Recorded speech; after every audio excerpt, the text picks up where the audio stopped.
The thread that Mama gave me. The thread that Mama gave me was made just for me. The needle my father left behind was made just for me. Mama spun the thread with careful hands, cleaning each strand, weaving it together, as though she already knew what it would have to endure and the storms it would have to withstand. Father left me a needle, sharp, polished, unwavering, the kind that pierces before it mends, leaving holes that never quite forget what it felt like to be broken open. The thread Mama gave me was warm in my hands, yet somehow always loose, never meant to stay wound up or hidden away. The needle Father gave me stood firm and gleaming, always ready, always capable, but almost always hurting. The thread that Mama made for me. Mama's thread came with instructions, how to hold it, how to protect it, how not to let it fray.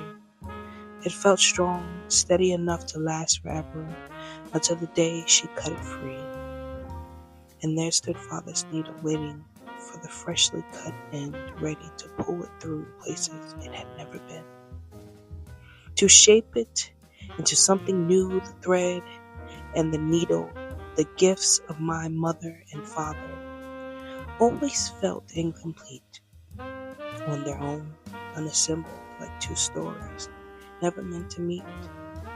But when Mama offered the thread and Father raised the needle, they began the quiet work of stitching together my becoming.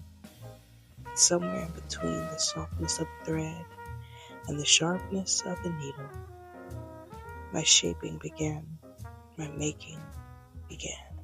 The dandelion. The dandelion that grew when the ground was barren around me. I am the dandelion that grew when no one else would bloom near me. I am the dandelion that grew while others blossomed side by side in pairs so fair. I stood alone beneath the sky with only the wind to care. I'm the dandelion that was once used to heal and nurture. I was once loved and praised, watered by gentle hands, and admired through brighter days. I am the dandelion that grew, my roots strong, and with purpose clear for all to see. Me, a tiny flower filled with worth, growing wild and free. I am the dandelion that one day I became a weed, a nuisance, being plucked and mowed over, stomped on time and time again. My pain made not a sound. I am the dandelion that is overlooked each and every day, the one they mowed down and wish would just fade. No one looking to wonder how hard I had to fight to grow through every winter, summer, or how much strength I used when storms came, or all I know. I am the dandelion that grew, still lifting my golden face towards the light above, searching for a place to rest, undisturbed, a place where I will be loved, cherished. For though they call me nuisance, an unwanted weed, well, I'm the dandelion that survives when most flowers would wither and die. I am the dandelion that one day they will remember what they failed to see in me. That even a little dandelion, resilient and strong, I will stand and still stand after every storm, refusing not to fall time and time again. It's funny how outsiders that are not from New York City make it seem like the city is so scary. and dangerous, but yet even in their own backyards, the same rules apply. I'll never forget how I stopped a older woman and tied her shoe. But before I did, I had all these thoughts and emotions of, should I do it? Would she care? Does she want me to? And then I opened my mouth and I said, your shoe is untied. And I tied it. And she was so happy from just that small gesture. And you know what's crazy? 1 year later, after giving birth to my son, him being strapped to my chest, at the eye doctor's office, I noticed my shoe was untied and a man behind me, clean as could be, a black man, kneeled down and tied my shoe for me. And all I could do was touch his back and pray for him and tell him thank you so many times. And he just touched my arm and said, it's no problem. God is good. People are good. And even in the face of fear of what people think, we always tend to surprise each other.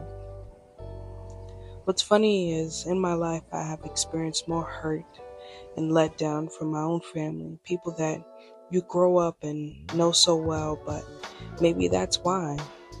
But I never understood why it's like that. The ones closest to you hurt you so much. But strangers will be so kind, and even those in our families that are strangers to others, and they're kinder to strangers than their own. Thinking about how different everyone is individually, I love music and I can't live without it at times, but when I think of Miss Dorothy, she was a wonderful woman. She never played music in her car or in her home that much either, but she loved to read, and she didn't like TV. I think of all the women before her that have shaped me all the way from New York City to Virginia to North Carolina to Tennessee and then back to New York City again. I have lived so many different lives. I feel growing up with strong women who had no fear and didn't like to shed tears. Women who molded me into who I am. Some unkind, but always had a powerful lesson as long as I listened and paid attention. I will never forget the women that helped teach me in Tennessee how to tame a horse, or how to fish, or how to know what a real family should look like. Can't forget the women I met in North Carolina. Wow, southern and proud women, always cooking, always dancing, laughing, and praying so hard for better days. It just reminds me of how the rain smelled. I've met so many people, and the most powerful of all have been the women that have helped shape me and teach me as I sought to be taught. I will always cherish them and will never forget how they also help me in the making of me by just using the needle and thread my mother and father gave me.